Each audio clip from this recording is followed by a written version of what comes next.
Moin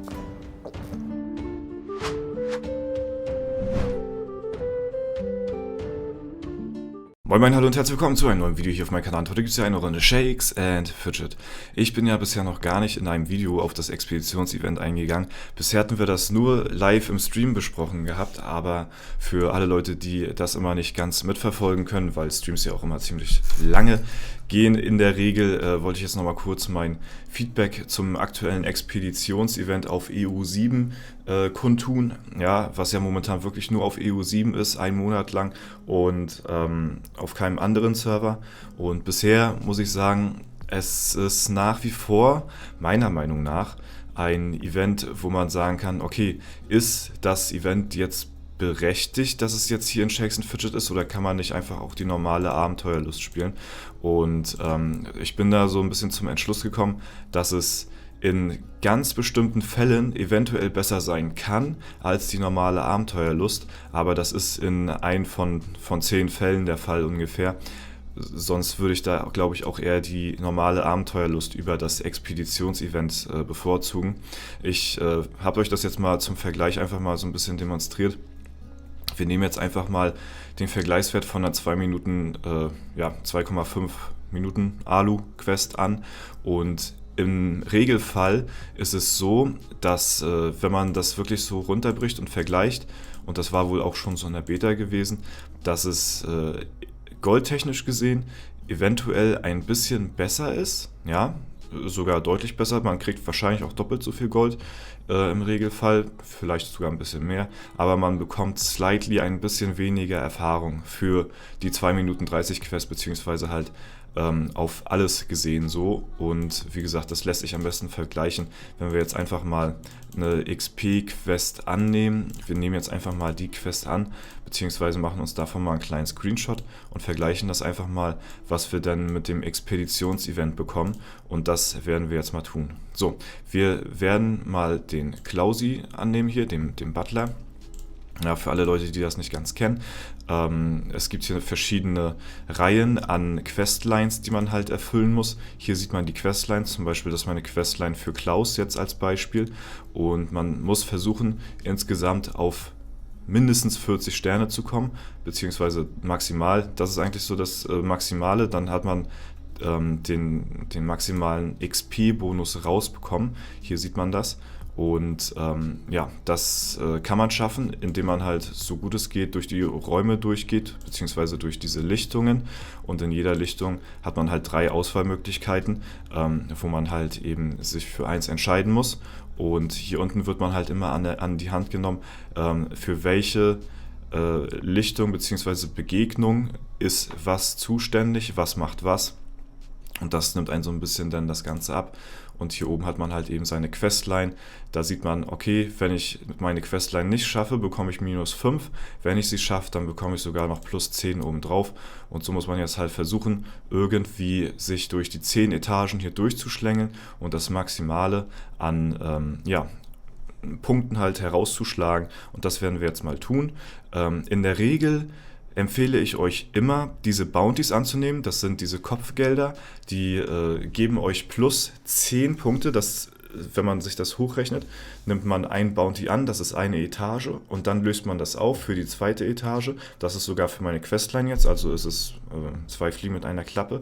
Aber im Prinzip braucht man halt 2 Etagen und bekommt halt 10 Punkte, was halt sehr gut ist. Wenn man zum Beispiel einen Bounty für diesen Dummy hat, würde ich den immer annehmen, weil das sind safe Punkte.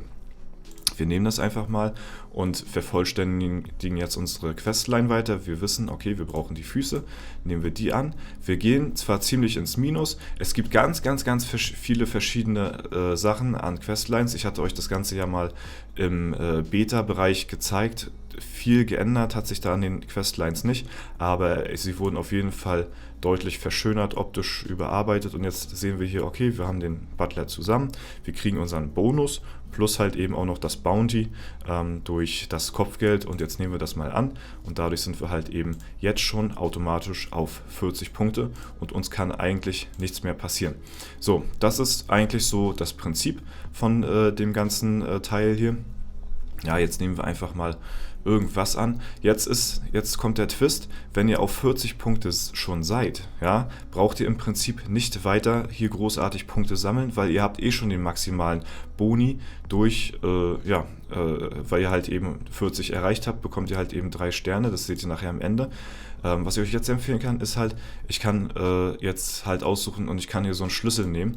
Das sieht man hier zum Beispiel, okay, da ist ein Koffer, den kann man aufschließen, aber man braucht halt 2 Etagen, um halt eben sowas halt auch rausziehen zu können. Das wird nachher später im Late Game ganz interessant werden, wie denn da so die Quests skalieren, beziehungsweise auch die Boni von den Koffern. Und ja, da ich halt wie gesagt, meinen Bonus fertig habe hier von den 3 Sternen, ich kann nicht mehr rausholen, nehmen wir jetzt halt einfach den Schlüssel und können uns jetzt noch extra Loot nebenbei noch einheimsen und das machen wir jetzt auch mal. Und vielleicht kriegen wir sogar noch ein zweites Mal hin. Ne, jetzt sind wir bei der 10. Etage, jetzt ist sowieso egal, was wir kriegen. Hätten wir noch einen Koffer aufschließen können, das hätte man noch schaffen können tatsächlich, aber haben wir jetzt halt nicht. Und ja, deswegen nehmen wir einfach mal irgendwas an. So, besiegen noch das Monster, überspringen. Und dann haben wir hier 50 Sterne. Alles über 40 ist nachher eigentlich egal, weil ihr Hauptsache diese 3 Sterne bekommt. Dann seht ihr hier auch den Boni. Ja, da skaliert halt der Lehrmeister, Sammelalbum, Reittier und halt eben die mal 1,2 für die Sterne rein. Und jetzt vergleichen wir das einfach mal, das Ganze. Und dann sehen wir hier das, was ich euch auch quasi prophezeit habe. Wir haben ein bisschen weniger an XP. Ja, es ist wirklich nicht so sehr viel, aber wir haben wirklich deutlich mehr an Gold bekommen.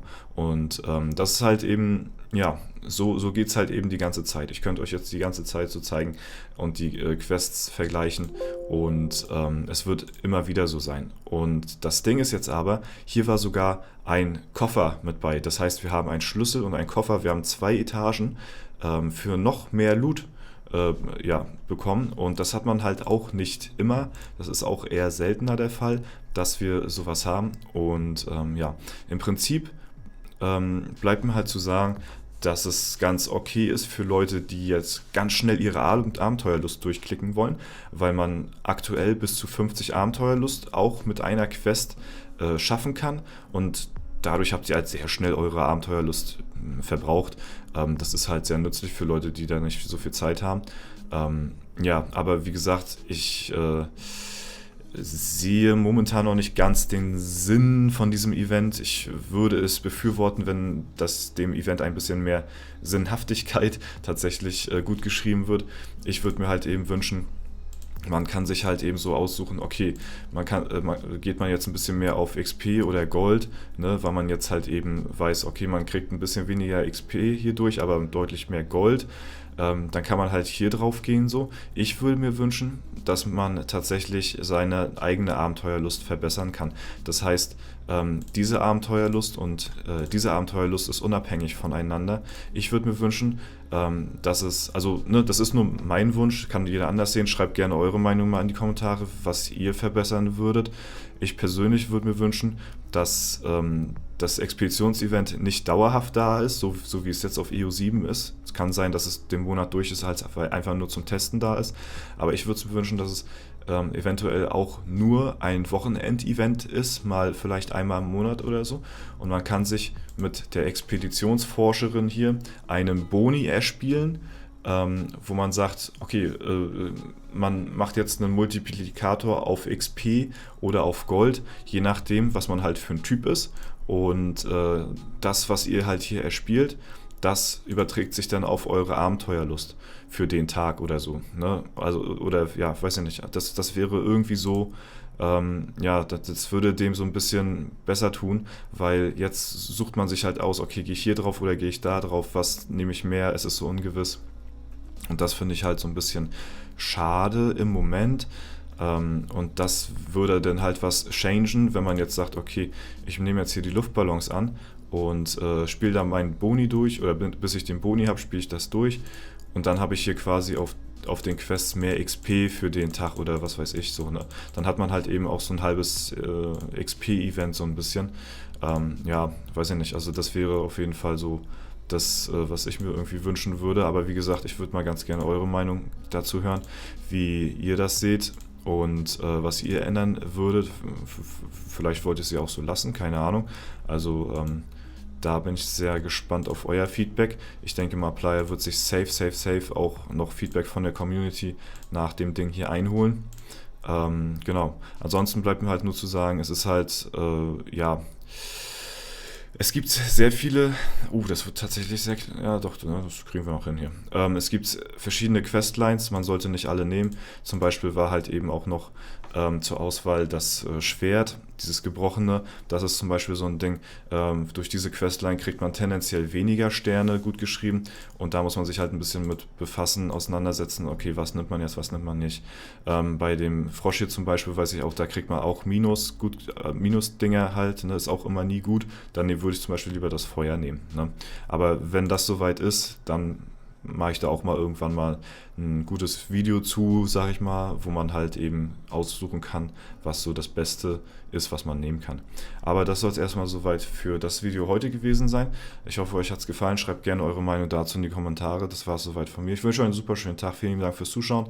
Haut rein und bis zum nächsten Mal.